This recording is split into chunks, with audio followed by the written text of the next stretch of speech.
matuto at makipagtalakayan. Tara na't makinig sa usaping patungkol sa Rice Competitiveness Enhancement Fund o RCEP. Live dito sa DZRD Sunshine Radio, hatid sa inyo ng ATI Ilocos Region. Alas 10 hanggang alas 11 ng umaga tuwing Martes at Miyerkules, usapang RCEP, masaganang agrikultura, maunlad na ekonomiya.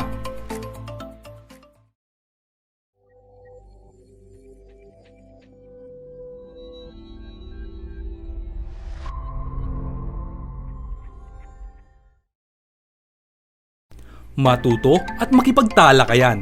Tara na't makinig sa usaping patungkol sa Rice Competitiveness Enhancement Fund o RCEP. Live dito sa DZRD Sunshine Radio, hatid sa inyo ng ATI Ilocos Region. Alas 10 hanggang alas 11 ng umaga tuwing Martes at Miyerkules, usapang RCEP, masaganang agrikultura, maunlad na ekonomiya. Masaganang agrikultura, isang masaya, maaliwalas at mapagpalang umaga mga ka-RCEP. Ngayon po ay Martes, ika-8 araw ng Agosto. Welcome pa rin sa programa ng Agricultural Training Institute Regional Training Center 1. Katuwang natin syempre ang DZRD Sunshine Radio. Live na live dito po sa radyo at sa mga Facebook pages ng DZRD Sunshine Radio at ATI Ilocos Region. Narito po tayo sa ating programang Usapang RCEP kung saan ating tatalakayin ang mga programa at pag-uusapan po natin ang iba't ibang bahagi po nitong RCEP RESP. Kasama po natin ang mga benepisyaryo at iba't ibang implementing agencies ng atin pong programa. Inyo pong makakasama ang inyong lingkod sa araw na ito, Gail Padua. Kasama pa rin po natin sa ating technical side sina Sir Peps Lambino, Sir Richard Manuel, Sir Jake Abaygar at dito po sa ATI technical side, Miss Camila Manalo. Makakasama niyo po kami mula alas 10 hanggang alas 11 ng umaga tuwing Martes at Miyerkules hanggang buwan po yan ng Setyembre. Kaya naman patuloy niyo po kaming antabayanan. So, suportahan dito po sa ating pong usapang RCEP sa programa pong ito. So, kamusta naman po ang bawat isa po sa atin? Ayan, ang mga nakaraang weekend po medyo umaaraw-araw na po. Pero maulap pa rin. Ngayong araw po ay according po sa ating report from DOST Pag-asa, maulap na kalangitan na may kalat-kalat na pag-ulan at pagkidlat, pagkulog pa rin po sa ating rehiyon at bahagyang maulap hanggang sa maulap na papawirin na may pulo-pulong pag-ulan at pagkidlat, pagkulog sa natitira naman pong bahagi ng atin pong bansa.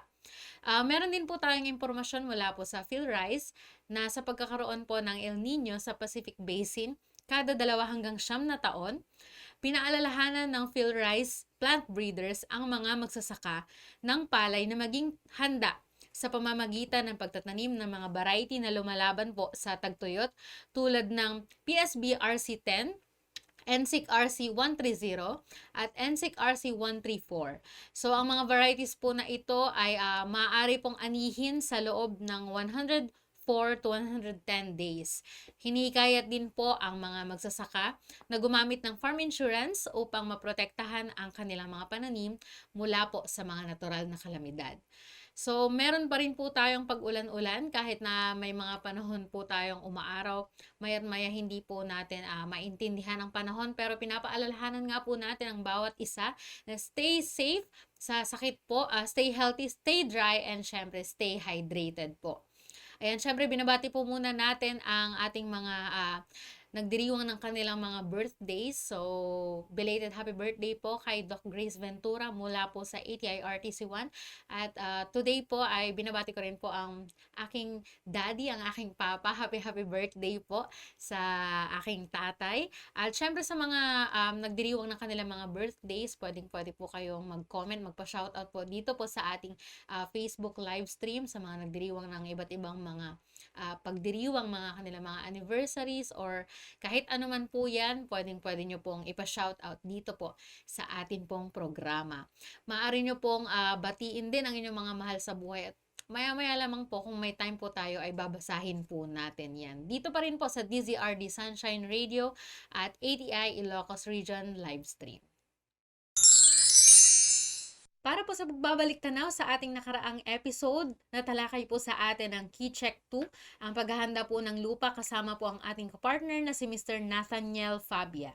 So ayon po sa kanya, walang mataas o mababang lupa na makikita matapos ang huling pagpapatag.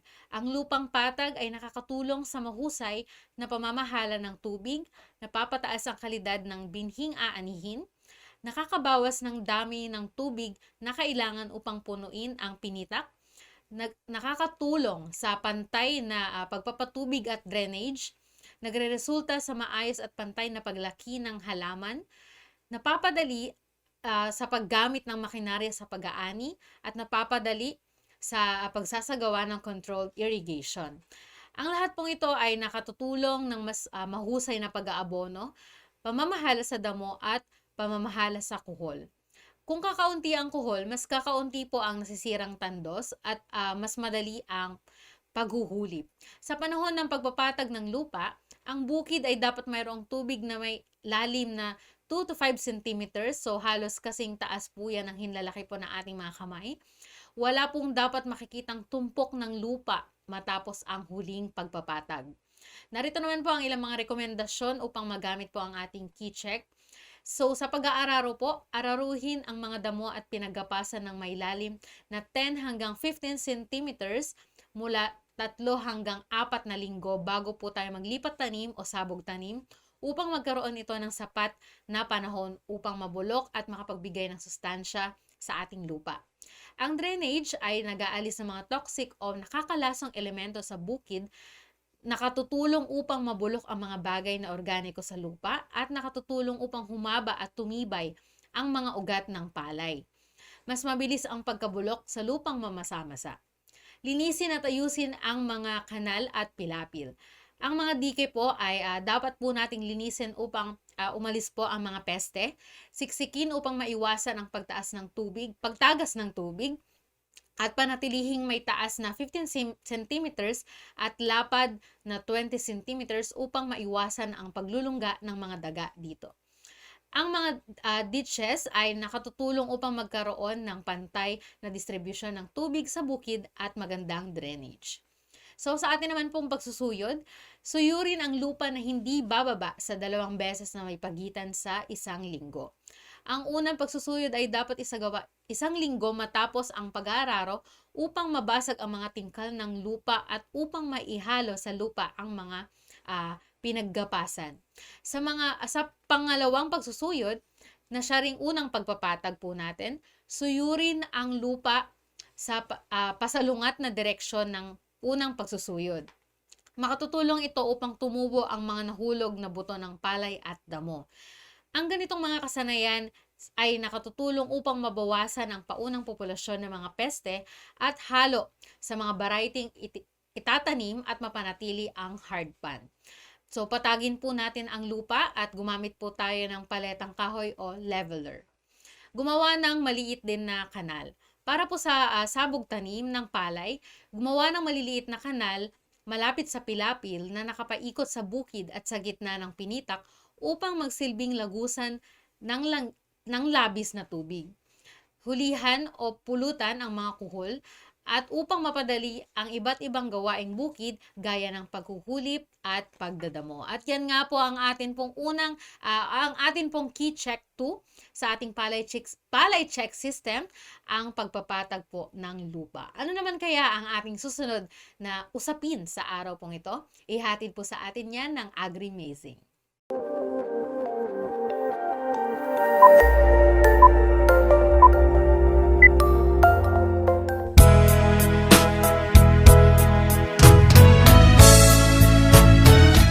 Pagod na ako, Mipon. Kailangan ko rin ng pahinga. Unti na akong nauubos! Nangihina na ako. Hindi ko na kaya. Oops! Kala nyo nag-aaway kami mag-asawa. Imahinasyon nyo lang yun. Tungkol kasi sa pagpapahinga ng lupa ang pag-uusapan natin. Kasama na rin ang sabayang pagtatanim. Tara! Samahan nyo ako! Tandang-tanda ko kasi yung pagpapahinga ng lupa at sabayang pagtatanim na tinalakay sa field day ng PhilRice. Key-check 3. Nagtanim ng sabayan matapos pagpahingahin ang lupa.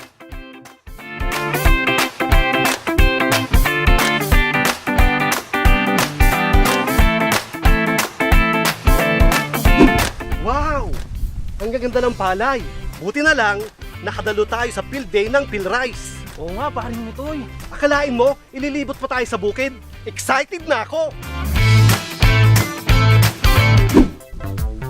Sir, paano mo nasabing kailangan magpahinga ng lupa? Napapagod ba ang lupa? Wala naman pakiramdam ng lupa, sir ah.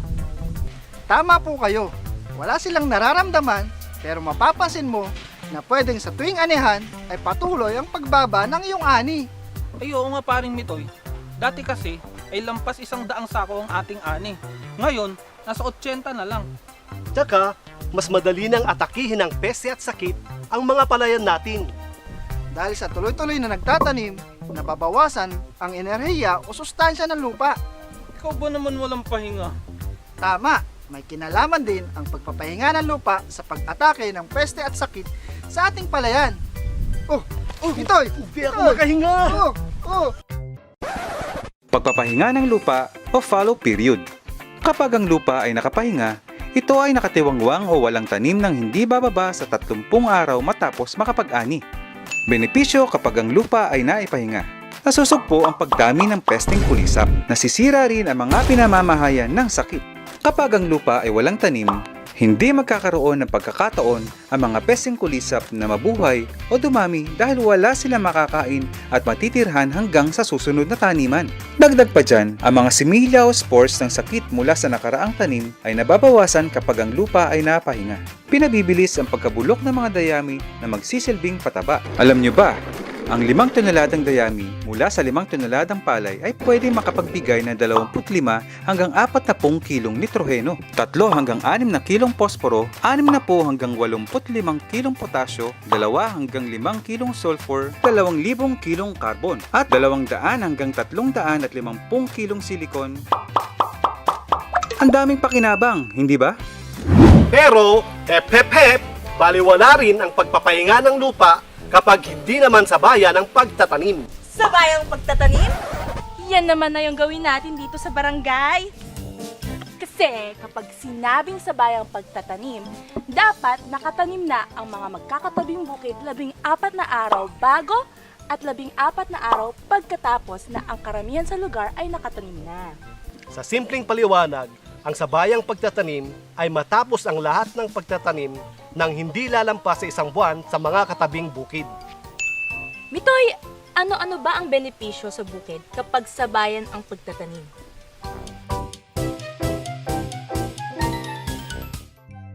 Ilan sa mga benepisyo ng sabayang pagtatanim ay Unang benepisyo, naiiwasan ang patuloy na pagdami ng pesteng kulisap. Kung sabayan ng pagtatanim sa isang lugar, pare-parehas ang yugto ng paglaki ng palay. Kaya kalat ang mga peste. Kung kaya epesyente din ang gagawing pamamahala sa mga peste. Halos sabay ding aanihin ang mga tanim sa bukid. Kaya wala nang lilipat ang bagong tanim ang mga peste sa katabing palayan. Mawawalan din sila ng pagkukunan ng pagkain at tuluyan ng mapuputol ang life cycle o inog ng buhay ng mga peste at sakit sa isang lugar. Pangalawang benepisyo, mas epesyente ang paggamit ng patubig. Kapag sabay-sabay nagtanim, parehas ang antas na pangangailangan ng tubig ng bawat karatig bukid. Ibig sabihin, ang tubig na nasa iyong palayan ay hindi lilipat sa katabing palayan. Kaya, hindi mawawaldas ang iyong patubig. Pangatlong benepisyo, naiwasan na malaking pagbawas ng ani dahil sa peste. Dahil kalat ang insekto sa palayan, hindi nakatuon sa isang bukid lang ang maaaring pinsala ng peste. Kaya naman, tiyak may aanihin ka. Kaya ang gusto ko, lagi tayong sabay, Susan. Tayo nagkaroon Mitoy. Saan? May meeting tayo sa barangay, no? Para mapagplanuhan ang schedule ng pagtatanim. Dahil kapag ang lupa ay napahinga at sabayan ng pagtatanim, Mataas ang ani. Maganda ang kalidad ng butil ng palay. at maliit ang pinsala sa kapaligiran at kalusugan ng tao. ayos! Q-Check 3. Nagtanim ng sabayan matapos pagpahingahin ang lupa.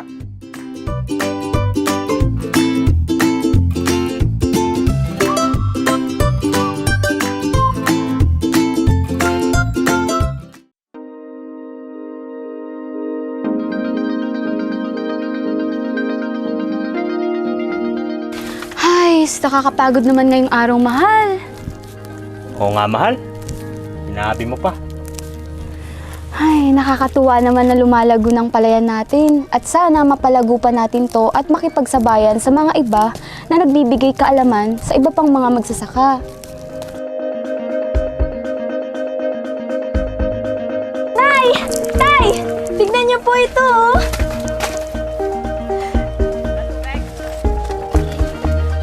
Ang Rice Competitiveness Enhancement Fund Learning Site for Agriculture ay isang sakahan na nagsasagawa ng mga naaangkop na teknolohiyang pang-agrikultura, gumagamit ng rice-based na sari-saring sistema ng pagsasaka at matagumpay na gumagana. Paano nga ba maging RCEF LSA? Kailangan lang kumpletuhin ang mga requirements. Una, mayroong briefing. Pangalawa, ang self-assessment.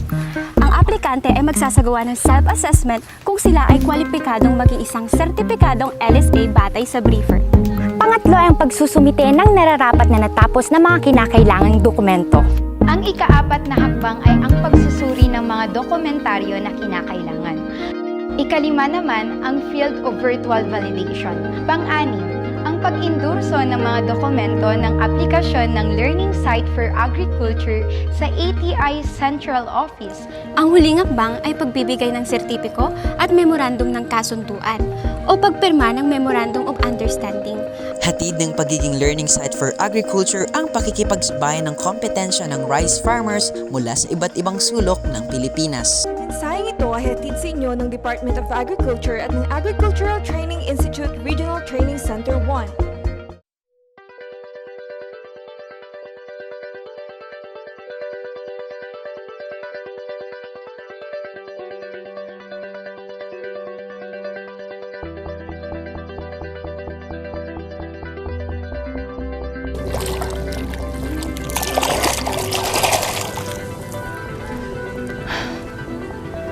Ayos, kung may paraan lang talaga para mas mapadali ang pagsasaka.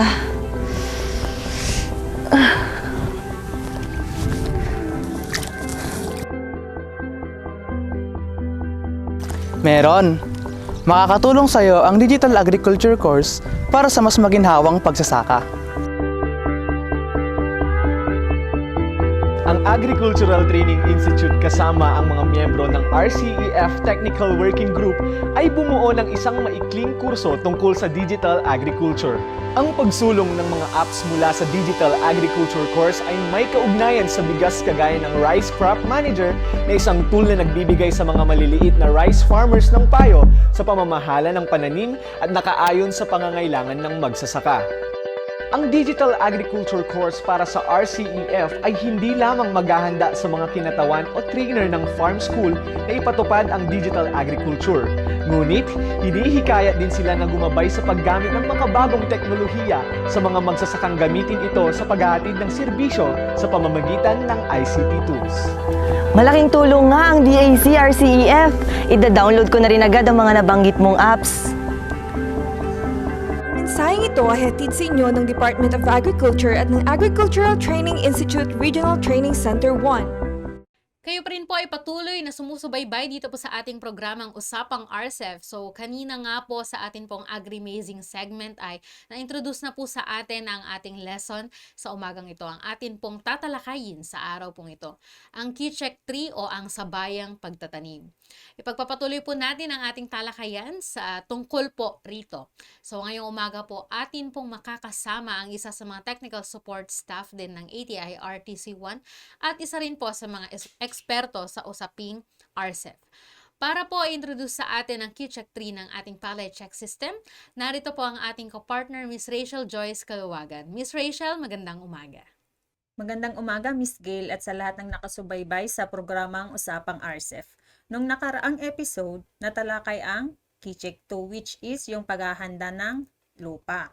Ngayon naman, tatalakayin natin ang Key Check 3 under crop establishment o pagtatanim na ang kanyang key check statement ay practice synchronous planting after a rest period o nagtanim ng sabayan matapos pagpahingain ang lupa.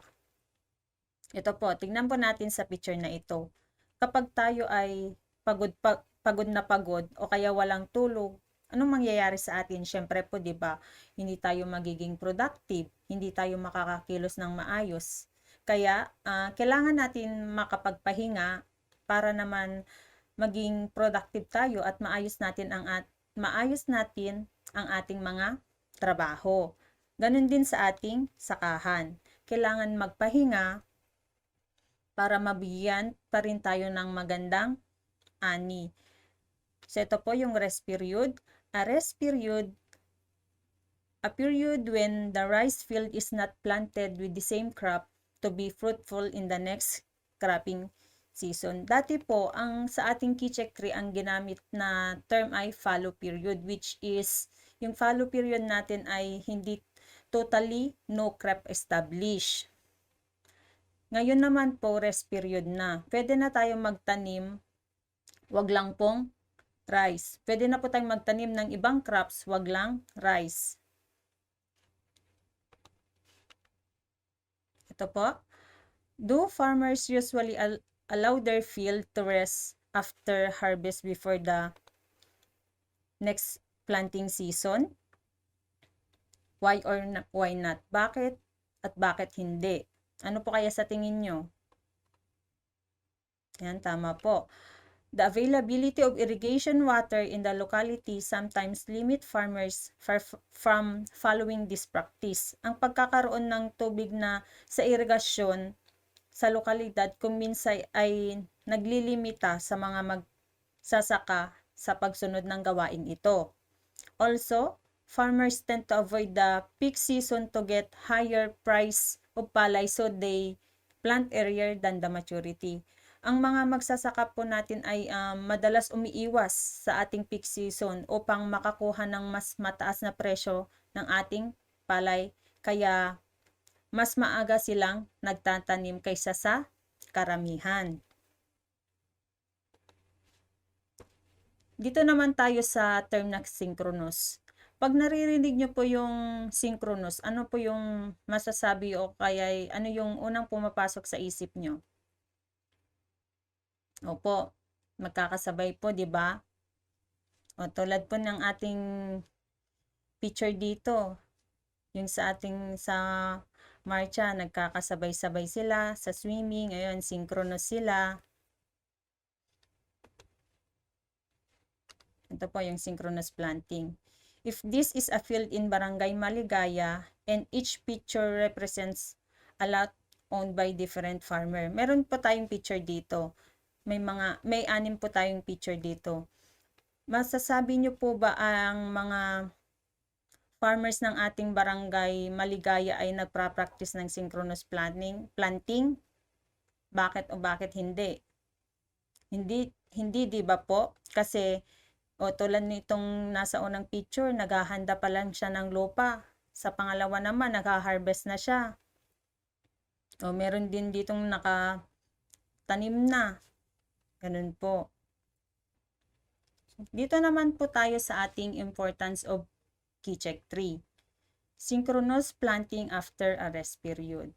Una po, enables efficient use of irrigation water. Sulit ang paggamit ng tubig. Pangalawa po, avoids overlapping incidents of insect and disease population. Maiiwasan natin ang pagdami ng pesteng kulisap at sakit ng palay. Pangatlo po, avoid significant yield loss from pests. Maiiwasan natin ang malaking pagkabawas ng ani dahil sa peste. Dito po tayo, meron po tayong scenario A at scenario B. Dito sa scenario A, ano po kaya yung mangyayari? Ano po kaya sa tingin nyo ang mangyayari? Ito po. Imagine the Isidro family of Barangay Maligaya is preparing a feast for all residents to celebrate the wedding of their youngest daughter. Ano po kayang mangyayari ano po kayang malulungkot kaya sila or magiging masaya? Ano po kaya sa tingin nyo?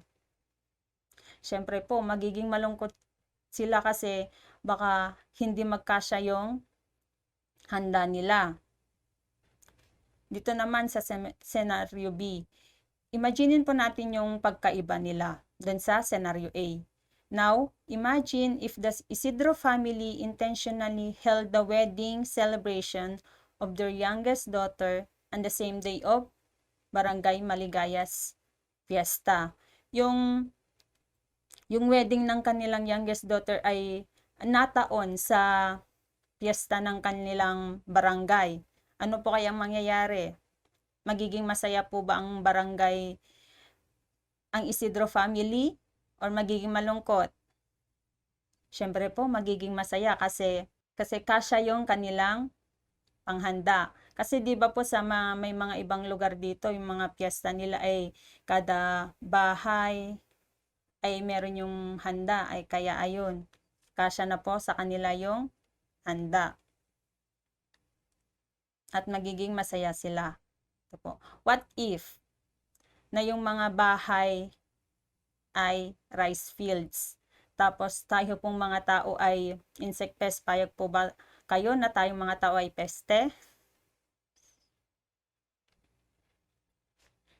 Ito po, importance of Kichek tree. If farmers plant synchronously, crops can be harvested almost at the same time, leaving no food source for insect pests to survive. In contrast, if they plant asynchronously, insect pests will have a continuous source of food to survive and persist. Dito po, kung ang magsasaka ay nagtanim sa bayan, ang kanilang palay ay halos magkakasabay na aanihin. Sa ganitong paraan po, walang makakainan ang mga pesteng insekto kung kaya't hindi sila makakapagparami. O tulad po dito sa illustration na ito. Si Tongro disease caused by yung green leaf hopper. Ano pong andito? Meron yung nagpapahinga pa lang yung lupa, meron na yung nasa early tillering, meron din yung late tillering. Kunwari po ito pong kapag nakapag-ani na po tayo, tapos ano pong makikita nyo sa ating illustration? Dito po, di ba po meron pang stubble yung pinagkapasan, meron din yung rest, yung panahon ng pahinga.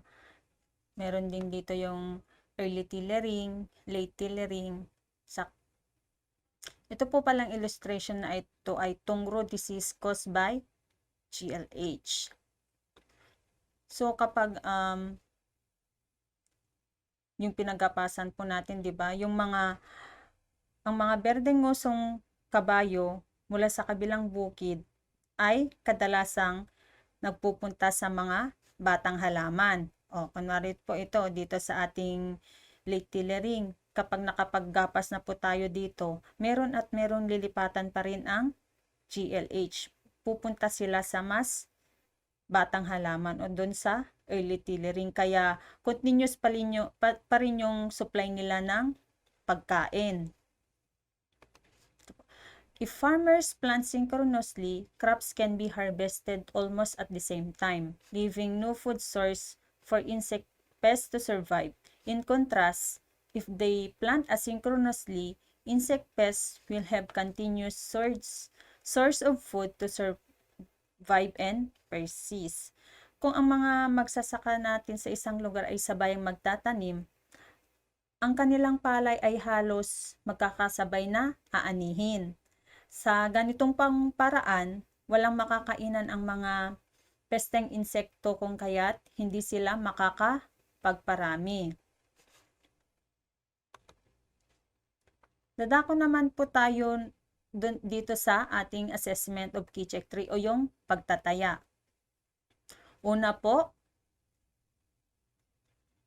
allow the field to rest for at least 30 days after harvest before the next cropping season. Nakapagpahinga ang palayan ng 30 araw pagkatapos mag-ani bago ang susunod na taniman. Pangalawa po, planted within 14 days before and 14 days after start of planting in the majority of irrigation service area or at least within the applicable vicinity. Nakapagtanim ang karamihan ng 14 days bago or 14 days pagkatapos ng regular na schedule ng pagtatanim ayon sa dating ng tubig sa kanilang lugar o pook. Mamaya po malalaman natin o isa-isahin natin itong mga assessment na ito. Dadako naman tayo sa mga recommendations para ma-achieve natin ang Key-check 3. Una po, after harvesting, allow the field to rest. Do not plant the area with rice for at least 30 days. Bakit po kaya? Sige nga po, i-chat po natin o i-comment po natin sa ating comment section ang inyong mga sagot. Tingnan nga po natin kung tama po.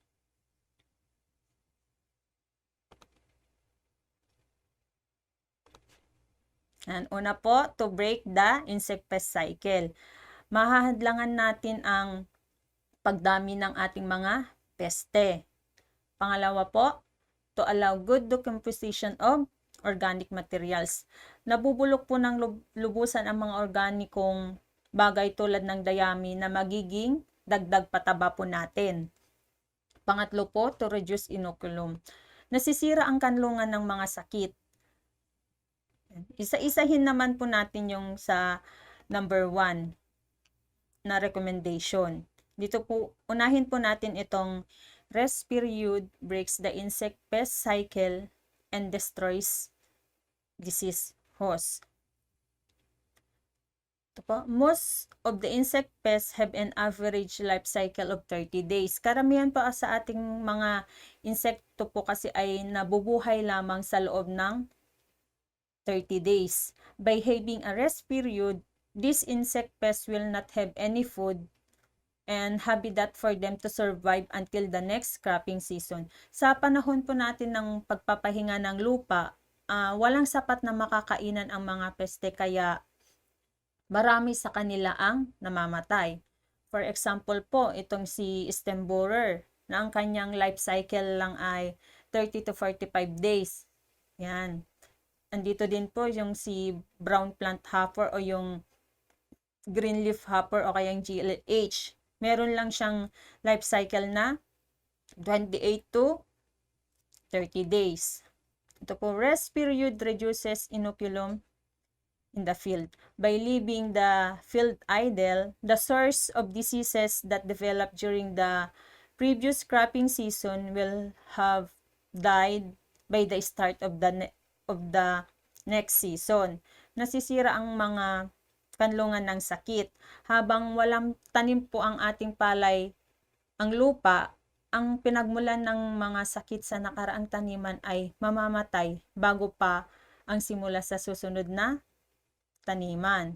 Ito mo, nabanggit ko na po ito kanina na yung rest period allowed good decomposition of rice straw or organic materials that can serve as fertilizers. Yung dayami po natin, magiging dagdag pataba po siya.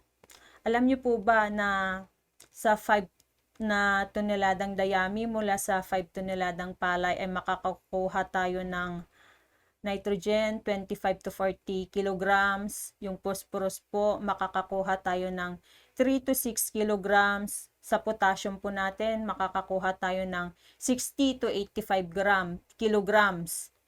Yung sulfur natin meron 2 to 5 kilograms. Carbon 2,000 kilograms. Tsaka sa silicon po natin 200 to 350 kilograms. Pangalawang rekomendasyon po para ma-achieve natin ang ating Key-check 3, follow the local planting calendar to maximize the use of irrigation within the community. Practice synchronous planting at least within the applicable vicinity. Sundin po natin yung tatdang panahon ng pagtatanim ng mas maraming bukid sa community at ang maaabot ng tubig. Ito po. Start of planting in the majority of the irrigation service area or applicable vicinity. Kunwari po, ang ating schedule na pagtatanim ay June 20. Ganun po dapat nakapagtanim na po tayo sa June 20 before. Yung 14 days before, tsaka 14 days after po. Kuha po ba?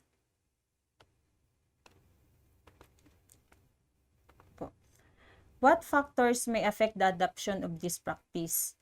Similar to rest period, farmers may base their decision to practice synchronous planting and the availability of irrigation water in the locality and the peak season of rice. Katulad ng panahon ng pahinga, maaring ibatay ang mga magsasaka ang kanilang desisyon na magsagawa ng sabay-sabay na pagtatanim sa pagkakaroon ng tubig sa irigasyon sa lokalidad at sa peak season ng palay. May tanong po, i-comment lang po natin ang mga tanong nyo po at sasagutin po natin yan. Ano po? Ito po, kung ang magiging input po natin ay allow the field to rest for at least 30 days at planted within 14 days before and 14 days after start of planting in the majority of the irrigation service area, ang magiging output po natin ay mag-practice synchronous planting after a rest period o magtanim ng sabayan pagkatapos pagpahingin ang lupa. Una po yung efficient use of irrigation. Sulit yung paggamit po natin ng tubig. Reduce pest damage and disease incidents. Maiwasan ang pagdami ng pesteng, pulisap, at sakit ng palay. Avoided overlapping incidents of insect and disease population. Maiwasan natin ang malaking pagkabawas ng ani dahil sa pesteng. Ang magiging outcome po natin ay reduce yield loss. Mababawasan ang pagkawala ng ani. Siyempre, high grain quality, mataas din ang kalidad ng ating butil. Minimal damage to environment and one's health. Konting pinsala sa kapaligiran at kalusugan ng isang tao.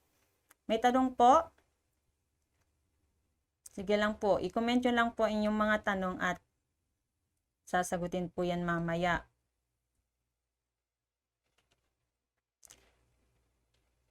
Kung wala na po kayong tanong, ayan, mag-review po tayo. Tingnan po natin kung may natutunan po tayo sa ating topic na ngayon. I-comment nyo lamang po ang iyong mga sagot. Ito po. Yung sa assessment tayo ng Key-Check 3. Una, allow the field to rest for blank days after harvest before the next cropping season. Ano po? At least, yan, tama, at least 30 days. Pangalawa po, planted within blank days before and blank days after the majority of the irrigation service area at least within the applicable vicinity has been planted. Yan, tama po kayo. 14 days before and 14 days after. Next po, ito po. Why it is important to allow the field to rest after harvest before the next planting season. Bakit nga po ba importante yung pagpapahinga po ng ating lupang sakahan? Una po, yung to break the insect pest cycle, to reduce inoculum, tsaka yung to allow good decomposition of organic materials. Next po, how does synchronous planting break the life cycle of insect pests? Paano po? Siyempre po, when crops are harvested at the same time, insect pests will have no food source to survive and persist. Kapag nag-harvest po tayo ng sabay-sabay, syempre yung mga insekto po natin ay wala ng malilipatan o kaya wala ng makakainan para makapag-survive ulit.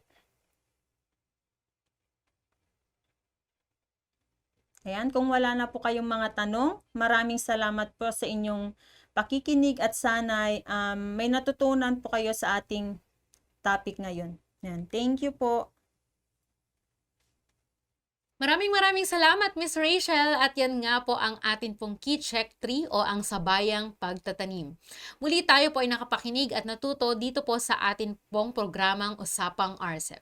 Sa susunod pong episode, bukas, araw po ng Miyerkules, pag-uusapan naman po natin ang Key Check 4 o ang sinasabi po nating sapat na dami ng binhi.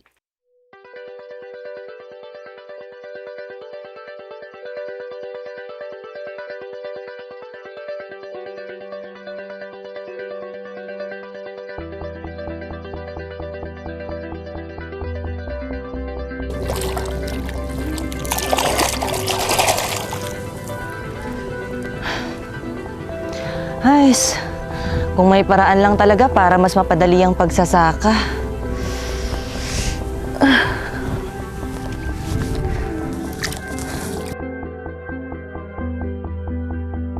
Meron. Makakatulong sa'yo ang Digital Agriculture course para sa mas maginhawang pagsasaka. Ang Agricultural Training Institute kasama ang mga miyembro ng RCEF Technical Working Group ay bumuo ng isang maikling kurso tungkol sa digital agriculture. Ang pagsulong ng mga apps mula sa Digital Agriculture course ay may kaugnayan sa bigas kagaya ng Rice Crop Manager na isang tool na nagbibigay sa mga maliliit na rice farmers ng payo sa pamamahala ng pananim at nakaayon sa pangangailangan ng magsasaka. Ang Digital Agriculture course para sa RCEF ay hindi lamang maghahanda sa mga kinatawan o trainer ng farm school na ipatupad ang digital agriculture. Ngunit, hinihikayat din sila na gumabay sa paggamit ng makabagong teknolohiya sa mga magsasakang gamitin ito sa paghahatid ng serbisyo sa pamamagitan ng ICT tools. Malaking tulong nga ang DAC RCEF. Ida-download ko na rin agad ang mga nabanggit mong apps. Mensaheng ito ay hatid sa inyo ng Department of Agriculture at ng Agricultural Training Institute Regional Training Center 1.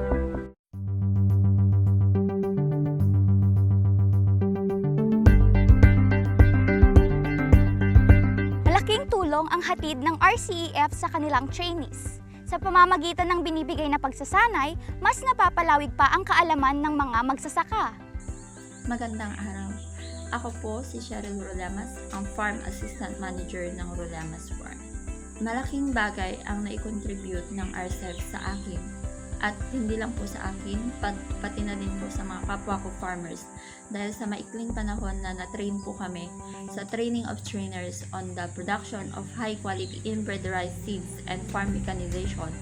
Sapat na po yung nalikom kong kaalaman upang ma-i-apply sa farm at ganun na din ay maibahagi na rin po sa mga farmers dito sa Arengay upang sa ganun ay mapabuti at mapataas nila ang kanilang mga ani.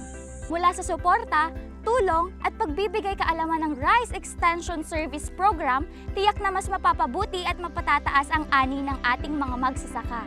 Mensaheng ito ay hatid sa inyo ng Department of Agriculture at ng Agricultural Training Institute Regional Training Center 1. Busog na naman tayo sa kaalaman. Dito lamang yan sa Usapang RCEF. At ayan nga po mga ka-agri, maraming salamat po sa inyong pagsubaybay dito po sa ating programa Kita Kids at kinig-kinig lamang po sa bukas dito alas 10 hanggang alas 11 po ng umaga dito pa rin po sa DZRD Sunshine Radio at sa ating ATI Ilocos Region Facebook page.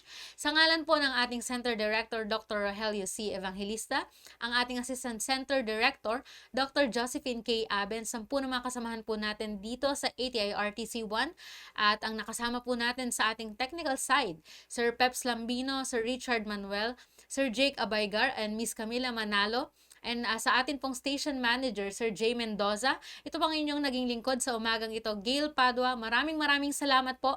Maunlad na ekonomiya sa ating lahat. Matuto at makipagtalakayan. Tara na't makinig sa usaping patungkol sa Rice Competitiveness Enhancement Fund o RCEP. Live dito sa DZRD Sunshine Radio, hatid sa inyo ng ATI Ilocos Region. Alas 10 hanggang alas 11 ng umaga tuwing Martes at Miyerkules. Usapang RCEP, masaganang agrikultura, maunlad na ekonomiya.